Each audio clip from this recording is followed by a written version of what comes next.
Good afternoon everyone. सो आज जो हम पढ़ने वाले हैं that is the topic is sustainable development. आप लोगों को पता ही है सोशियोलॉजी ऑफ डेवलपमेंट हम पढ़ रहे हैं। और उसमें जो आज का टॉपिक है डिस्कशन का वो हमारा sustainable development. So sustainable development जैसे पहले भी हमने कहा था आपसे कि सस्टेनेबल डेवलपमेंट सिंपली मीन्स कि any development in which we are not making any compromises just to meet out our need of the day as well as by just considering future. So ये एक ऐसी approach है जिसमें present generation जो है वो अपनी जरूरतें पूरा करती है और उसके किसी भी तरह से डिस्ट्रीब्यूशन है, चाहे कंजम्पशन है चाहे वो प्रोडक्शन है, उसके साथ कंप्रोमाइज ना करते हुए और फ्यूचर में भी हमारी क्वालिटी ऑफ लाइफ जो है वो बनी रहे जैसी आज है फ्यूचर जनरेशन की, उसके साथ जो सारा हमारा वो रहेगा, हमारा सारा जो उसके साथ जो हमारा जो भी सरोकार रहता है उसे हम सस्टेनेबल डेवलपमेंट कहते हैं। सस्टेनेबल डेवलपमेंट में सिंपल शब्दों में देखने की कोशिश करें तो ये पूरी तरह से फोकस करता है, ध्यान देता है पूरी तरह से way of distributing the things, way of consuming the thing in such a way कि जिससे कि कल को आने वाले समय के साथ समझौता ना हो। और साथ में ये कोशिश करता है कि it need to maintain necessary healthy, productive, and enduring sustainable balance between human needs, natural resources, and ecosystem services. आज के साथ जो है पूरी तरह से आने वाले समय के साथ को एक पूरा बैलेंस बना रहे इसका प्रयास किया जाता है। और बैलेंस के साथ साथ जो अति महत्वपूर्ण चीज है बैलेंस रिसोर्सेज, इन्वायरमेंट और ह्यूमन नीड के बीच में। तो इस तरह से बने कि ताकि आने वाले समय में कोई भी किसी भी तरह की कोई दिक्कत ना हो। तो इसमें जो अति महत्वपूर्ण जो योगदान दिया है इसमें वो है ब्रुनन कमीशन का। ब्रुनन कमीशन ने सस्टेनेबल डेवलपमेंट को डिफाइन करने की कोशिश की। वो कहते हैं कि development that makes the need of present generation, development that needs that meets the need of present generation without compromising the ability of future generation to meet out their needs. आज की जो जनरेशन है वो अपने किसी भी जरूरत के साथ कंप्रोमाइज ना करते हुए आने वाली पीढ़ियों के साथ, आने वाली जनरेशन के साथ किसी भी तरह का कोई कंप्रोमाइज ना हो ऐसा प्रयास जो है वो सस्टेनेबल डेवलपमेंट में किया जाता है। तो इसमें इसके मेन जो डायमेंशंस हैं सस्टेनेबल डेवलपमेंट के वो तीन मुख्य तौर से हैं। और उसमें जो तीनों चीजों में रादर तीनों डायमेंशंस में किस तरह से डेवलपमेंट प्रोसेस जो है सर ये सस्टेनेबल डेवलपमेंट प्रोसेस जो है वो एग्जीक्यूट होता है उसको हम देखने का प्रयास करते हैं। सस्टेनेबल डेवलपमेंट जो है बड़ी कॉम्प्रहेंसिव टर्म है। ये एक पूरा सारगार्भित है और इसमें बहुत सारी चीजें इसमें शामिल होती हैं। कॉम्प्रहेंसिव है जिसमें कि डेवलपमेंट के ऊपर तो फोकस किया ही जाता है परंतु साथ में ये सिक्योर और इंश्योर करने की कोशिश की जाती है कि आने वाली पीढ़ी के साथ किसी भी तरह का कंप्रोमाइजेस ना हो। और ये पीढ़ी के साथ ही नहीं परंतु पर्यावरण के साथ भी और साथ में और जितनी भी चीजें हैं कहीं भी उनके साथ कोई कंप्रोमाइजेस ना हो। और साथ में जो पॉवर्टी एलिवेशन के प्रोग्राम्स हैं वो चलते रहें। सोशो इकोनॉमिक जस्टिस की बात करते हैं, ये सोशल डेवलपमेंट की बात करते हैं, इकोनॉमिक डेवलपमेंट की बात करते हैं और इन्वायरमेंट प्रोटेक्शन है, prevention and control of some pollution की यहाँ बात की जाती है। और उसके बाद securing a balance, perfect balance between ecosystem services and human beings, जो हमारी जरूरतें हैं उसके साथ और इकोसिस्टम सर्विसेज के साथ जो है एक परफेक्ट बैलेंस हमारा यहाँ बना रहे।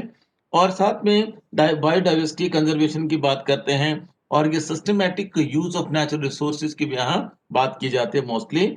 और इसमें इस तरह से बैलेंस इस तरह से हो कि so that we need not to compromise rather with coming generation. आने वाली पीढ़ियां जो हैं वो किसी भी तरह से किसी भी अपनी जरूरत को पूरा करने के लिए उसके साथ समझौता ना करें, कंप्रोमाइजेस ना करें। ऐसी कोशिश, ऐसी जो है पहल इस सस्टेनेबल डेवलपमेंट के पर्सपेक्टिव में की जाती है। तो इसमें अगर यूजफुल इसको देखने की कोशिश करें as a strategy as a concept of development या सस्टेनेबिलिटी देखने की कोशिश करें, तो जो सस्टेनेबिलिटी की हम जो बात करते हैं, ये 3 तरह से हमारे रिफ्लेक्ट होती है, डिपिक्ट होती है। 3 तरह क्या है? Number 1 sustainable way of life की यहाँ बात होगी और साथ में सस्टेनेबल सोसाइटी की बात होगी और तीसरा होगा अति महत्वपूर्ण सस्टेनेबल फ्यूचर की बात होगी। तो ये तीनों की तीनों जो चीज़ें हैं, वो आपस में जुड़ी हुई हैं। तीनों जो कॉन्सेप्ट एस्पेक्ट हैं रादर, ये तीनों आपस में अंतः गुथे हुए हैं, जुड़े हुए हैं। अगर इसको पहला वाला जो एस्पेक्ट है इसको लेने की कोशिश अगर हम करें, सस्टेनेबल वे ऑफ लाइफ, तो वे ऑफ लाइफ का मतलब सिंपल शब्दों में क्या हो जाता है कि पूरा जीवन जीने की जो प्रक्रिया है, जो तरीका है, वो हमारा सस्टेनेबल होना चाहिए। ऐसा नहीं कि आज हमारे पास ₹100 आ गए, तो कल हमारे पास कल के लिए हम कुछ बचा के ना रखें। आज ₹100 आ गए तो ₹100 की मस्ती कर ली, परंतु कल को हमारे पास ₹10 भी ना हो। आज लाखों रुपए आ गया तो उसको हम उड़ा दें और आने वाले समय में फिर 6 महीने के बाद या 2 महीने के बाद जो है हमारे हाथ बिल्कुल खाली हों, that is not sustainable way of life. Sustainable way of life क्या है? कि हम पूरा प्लान करके रखें कि हमने अगर हमारे पास ₹500 ₹1000 महीने का आता है, तो उस ₹1000 को हम कैसे प्लान करें? पूरा महीना वो ₹1000 चले, वो कैसे चले? उसकी बात यहाँ सस्टेनेबल उसमें वे ऑफ लाइफ में रहती है। सस्टेनेबल वे ऑफ लाइफ में एक और चीज़ है कि हमारी जो वरीज़ हैं, हमारी चिंताएँ हैं, आज के समय की वो चिंताएँ क्या हैं कि पॉसिबल इम्पैक्ट जो है हमारी लाइफ़स्टाइल के ऊपर, वो पर्यावरण का पड़ने वाला है। और ये पॉसिबल इम्पैक्ट कैसे पड़ने वाला है कि जो भी स्ट्रैटेजी हम ड्रॉ कर रहे हैं आज के समय में, पर्यावरण को संतुलित करने के लिए या उसको ठीक करने के लिए या उसके करेक्टिव या प्रिवेंटिव मेजर जो हम ले रहे हैं, वो कहीं न कहीं इस तरह से हो कि उसे हम आने वाले समय के लिए सस्टेनेबल इसको यूज़ कर सकें।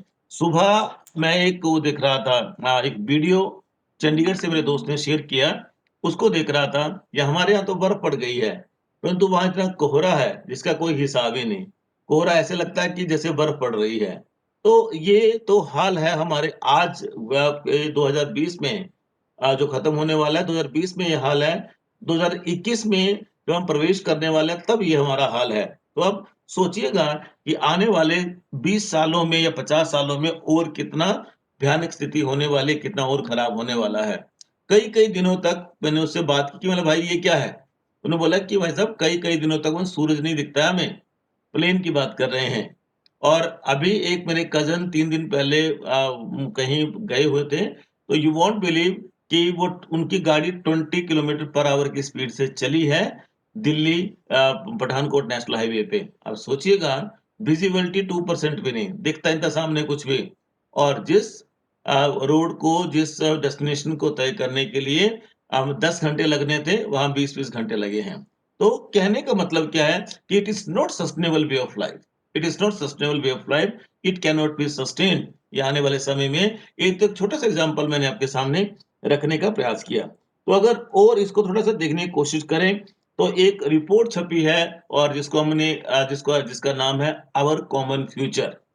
आवर कॉमन फ्यूचर और उसमें जो है world commission on energy development करके एक वो है सॉरी एनवायरनमेंट डेवलपमेंट करके एक संस्था है, उसने इस रिपोर्ट को छापा है। उसने ये बताने की कोशिश की है कि development that meets need of present generation without compromising the future. तो आज के समय की जो ज़रूरतें हैं, उसे आने वाले समय के साथ कहीं भी कंप्रोमाइज़ ना करें, तो उसे हम सस्टेनेबल डेवलपमेंट कहते हैं। तो अभी परंतु जो देखने की और वो जो समझने की चीज़ होगी, वो समझने की चीज़ तीनों तरह से जो तीनों की तीनों जो चीज़ें हमारी हैं, चाहे वो सोशल है, इकोनॉमिक और एनवायरमेंटल हैं। तीनों की तीनों चीज़ें और इन्हें सस्टेन करना ही सस्टेनेबिलिटी कहलाएगा।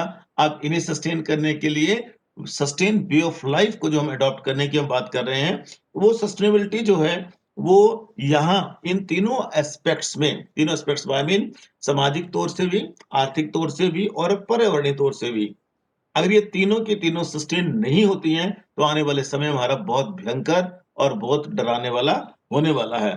और इसको सस्टेन करने के लिए हमें जो 4 बेसिक प्रिंसिपल्स की बात करते हैं कि हमारा सस्टेनेबल वे ऑफ लाइफ हमारा कैसे हो, वो 4 बेसिक प्रिंसिपल्स की बात की जाती है, उसको आपके सामने रखने का प्रयास करता हूँ।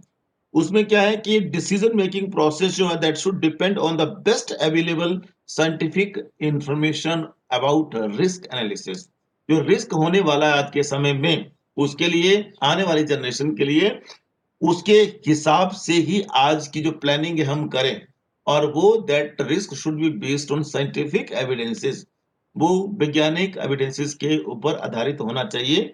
और जब वो उसके ऊपर आधारित होगा तो डिसीजन मेकिंग प्रोसेस हमारी उसी तरह से होनी चाहिए और सारे के सारे फैसले हमारे उस तरह के होने चाहिए।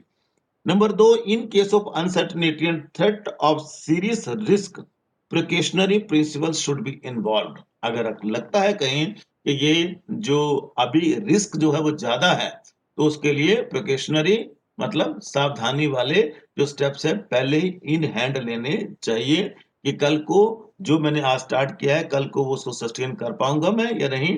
तो वो उसके लिए सावधानी वाले प्रिवेंटिव जो मेजर्स हैं वो सबसे पहले हमें लेने चाहिए। नंबर 3 है कि environment effect should be taken into account and specially in non renewable resources. जब भी नॉन रिन्यूएबल सोर्सेज का हम दोहन करने की बात करते हैं, तो उसमें ह्यूमन एक्टिविटीज खास करके जिससे प्रभावित हों, उसका इन्वायरमेंट इम्पैक्ट असेसमेंट होना बहुत बहुत जरूरी है, वो भी इंडिपेंडेंट एजेंसी के द्वारा, ना कि एग्जीक्यूटिंग एजेंसी के द्वारा। कुम्हार कभी अपने घड़े को काना नहीं बोलता, कुम्हार कभी भी अपने घड़े को बेकार नहीं बोलता, और ना ही कोई माँ बाप अपने बच्चे को बेकार बोलता है। तो ये it should be judged bye, it should be investigated by, it should be conducted by, it should buy mean environment impact assessment, जिसको EIA हम कहते हैं, that should be conducted by other than the executing agency in a proper manner, so that वो सही से अपनी report को दे सके। अंतिम है जो पोल्यूटर पे की जो पॉलिसी है, पोल्यूटर पे प्रिंसिपल, PPP इसको, इसका नाम देते हैं कि anyone doing any wrong activity which is not good for society, समाज के लिए अच्छी नहीं है, समाज में रहने वाले लोगों के लिए अच्छी नहीं है, तो वहां पोल्यूटर्स पे पॉलिसी का जो है उसके उसे इम्प्लीमेंट किया जाना चाहिए। आप पोल्यूटर पे पॉलिसीज में सिंपल शब्दों में क्या है कि जो भी प्रदूषण करेगा, जो भी गलत काम करेगा, रादर कोई भी ऐसा प्रदूषण करेगा जो हमारे इस प्रोसेस को प्रभावित करेगा, तो उसे उसके लिए उसकी कीमत चुकानी पड़ेगी। कीमत चाहे वो पैसे में है, चाहे वो और तरीके से कैश में, काइंड में, कैसे भी, तो उसकी उसे चुकानी पड़ेगी। इसे इसे पोल्यूटर पे पॉलिसी कहते हैं। नंबर 2, इसका मतलब सिंपल शब्दों में क्या हो जाता है कि सस्टेनेबल वे ऑफ लाइफ हमारा जो भी होगा, तो वो इन प्रिंसिपल पर आधारित होना चाहिए, सामाजिक तौर से भी, आर्थिक तौर से भी, और साथ में पर्यावरणीय तौर से भी। और उसके लिए ये 4 प्रिंसिपल्स की हमने बात की जो आपके साथ शेयर किए। इसके आधार पर we can sustain our way of life. जो हमारा जीवन जीने का नजरिया है, जो ढंग है, तरीका है, उसको इस तरह से सस्टेन किया जा सकता है। नंबर 2 है सस्टेनेबल सोसाइटी की बात करेंगे। सस्टेनेबल सोसाइटी का सिंपल शब्दों में अर्थ क्या है कि इसमें डोनाल्ड मेडोज करके हैं और डैनियल मेडोज हैं और एक जर्गन रेंडर हैं, जिन्होंने सस्टेनेबल सोसाइटी का कंसेप्ट दिया हुआ है। ये मॉडर्न थिंकर हैं, जिन्होंने पोस्ट मॉडर्निस्ट थिंकर हैं ये। और इनका ये मानना है कि जो आज की सोसाइटी को अगर हम डिफाइन करने की कोशिश करें, तो वाले समय में आने वाले समय में society which can be sustained in coming time, आने वाले समय में वो समाज जिसे हम सस्टेन कर सकते हैं, उसे हम सस्टेनेबल सोसाइटी कहते हैं। और इसमें क्या होगा कि which is foresighted, resilient and smart enough to undertake. Resilient, resilient में उसके साथ जूझने के लिए कैपेबल होनी चाहिए, और उसमें दूरंदेशिता, फार साइटेडनेस भी होनी चाहिए। और उसमें to undertake enough social and physical system, social system और जो फिजिकल सिस्टम है समाज का, जो आने वाले समय में उसके साथ वो रेजिलेंट होनी चाहिए, उसके साथ वो समझौता कर सके, उसके साथ वो चल सके। अगर ये नहीं होगा तो यहाँ रहने के लिए बहुत ज्यादा मुश्किल हो जाएगा। और जो सस्टेनेबल सोसाइटी आज के समय की जो है, वो क्वांटिटेटिव ग्रोथ पर आधारित जो है, क्वांटिटेटिव ग्रोथ पर जो आधारित है, वो आने वाले समय में क्या वो सस्टेन कर पाएगी या नहीं, ये बहुत ज्यादा देखने वाला मुद्दा होने वाला है। जो ट्रांजिशन है toward sustainable type of society, वो that demands perfect balance between between human activities, between human being and the natural resources which we are having. हमारे पास जितने भी नेचुरल रिसोर्सेज हैं, उसके आधार पर हम अपने फ्यूचर को कैसे ठीक कर सकते हैं, कैसे उनकी अनदेखी नहीं करनी है कि आने वाला समय जो है वो खतरनाक होने वाला है। क्योंकि आँखें बंद कर लेने से कभी समस्या खत्म नहीं होती है। चुप कर देने से कभी समस्या खत्म नहीं होती है। तो अगर समस्या कोई आई है, तो समस्या को ठीक करना भी हमारा ही काम है। समस्या हमने पैदा की है, वो मानव जनित है, जिसको बोलते हैं कि क्रिएटेड है वो, एंथ्रोपोजेनिक जिसको कहा जाता है। तो वो एंथ्रोपोजेनिक है, तो एंथ्रो ने ही उसको जनरेट किया है, तो एंथ्रो ही उसको रिज़ॉल्व भी करेगा। तो उसको करने के लिए इस तरह से सारी चीज़ों को देखें कि उसमें इक्विटी भी हो और उसमें एडुकेसी भी हो और साथ में से क्वालिटी ऑफ लाइफ भी हो। तो ये सोशल अचीवमेंट के लिए, सोशल कॉन्सिक्वेंसेस के लिए बहुत-बहुत ज़रूरी हैं ये चीज़ें। अगर ये नहीं होंगी, तो आने वाले समय में हमारे लिए और मुश्किल हो जाएगा। एक हरमन डेली करके एक विद्वान हुए हैं, उन्होंने इसकी 3 कंडीशंस की बात की है कि 3 कंडीशंस हैं, जो कि सस्टेनेबल सोसाइटी के लिए बहुत-बहुत ज़रूरी हैं। इन्होंने कहा है कि intensive intensity in use of natural resources, जो रिन्यूएबल नेचुरल रिसोर्सेज़ हम यूज़ करते हैं, that shouldn't exceed the speed of this present generation. और अपनी जनरेशन में, अपनी जो अब हमारी अभी पीढ़ी है, उसमें जो भी जितने भी रिन्यूएबल रिसोर्सेज़ को हम यूज़ कर रहे हैं, उसकी स्पीड इतनी ज़्यादा ना हो कि आने वाली जनरेशन के लिए कुछ बचे ही ना। आपको याद होगा कि आजकल एक ऐड आ रही है टीवी में, जो से रेड लाइट आती है तो इंजन ऑफ कर देते हैं। इंजन ऑफ कर देते हैं, तो उसको एक बच्चा बैठा होता है कि बोला, "भई तुझे क्या है भई ये?" तो बच्चा आगे से बोलता है कि पापा, मेरे लिए भी क्या कल को बचा के रखोगे कुछ, या आप ही खुद ही कंज्यूम कर जाएँगे? तो ये कम से कम कहीं न कहीं इस तरह की चीज़ें, जो इस तरह की बातें जो हैं वो होने लगी हैं। जो रिन्यूएबल रिसोर्सेज़ हैं, उसका इतना एक्सीड नहीं होना चाहिए कि अगली आने वाली पीढ़ियों के लिए कुछ भी ना बचे। ये सस्टेनेबल सोसाइटी की उन्होंने बात की है। Second, intensity of non renewable sources. यहाँ रिन्यूएबल रिसोर्सेज की थी, और नॉन रिन्यूएबल रिसोर्सेज का तो इस तरह से है कि उसका जब तक सब्स्टिट्यूट हमें नहीं मिल जाता, तब तक हमें उसका यूज करना ही बंद कर देना चाहिए। और जब तक उसका सब्स्टिट्यूट नहीं मिलेगा, मिनिमाइज यूज करें, या तो यूज करना ही बंद कर दें, और उसका सब्स्टिट्यूट हम सबसे पहले तलाश करें, ताकि आने वाले कई सालों के लिए, आने वाली पीढ़ियों के लिए उसको ठीक रखा जा सके। देन लास्ट वन है, जो इंटेंसिटी ऑफ पोल्यूशन है, that doesn't exceed the assimilation capacity of environment. Assimilation माने उसमें एनवायरनमेंट में जो शामिल होने की, प्रदूषण को जो कैपेसिटी है, उससे ज्यादा वो नहीं होना चाहिए। अगर वो ज्यादा हो गया, तो इंसान का जीना मुहाल हो जाएगा, जीना दूभर हो जाएगा, और इंसान जो है वो जी नहीं पाएगा। तो इसलिए ये तीनों चीजों की इन्होंने बात की है। और ये हरवन डेली करके इकोनॉमिस्ट है ये। और इन्होंने कहा कि सोसाइटी को फिजिकली अगर सस्टेन करना है for coming generation, future society जिसकी हम बात करते हैं, तो ये 3 कंडीशंस को मेट आउट करना बहुत-बहुत जरूरी है। लास्ट वन है सस्टेनेबल फ्यूचर। ये डॉवर करके एक विद्वान हुए हैं, उन्होंने, अभी पोस्ट मॉडर्निस्ट हैं ये, इन्होंने ये सस्टेनेबल फ्यूचर टर्म को यूज किया है। और इन्होंने 4 तरह से इस टर्म का प्रयोग किया है। अब 4 तरह में, continuation of Mankind on this earth. Future के लिए क्या होगा कि अगर हमें continuation of Mankind over this earth रखना है, कि आने वाले समय में भी जो मैनकाइंड है, जो मानव है, धरती पे जिंदा रहे, तो हमें उसका सही से यूज करना है, उन सारे रिसोर्सेज का, नहीं तो जिंदा नहीं रह सकता। Then meeting the basic needs of all. और एक और बात की है कि फ्यूचर मीन्स कि we should be and we must be capable to meet out all sort of needs of all human beings whosoever are living and intend to live in coming time also।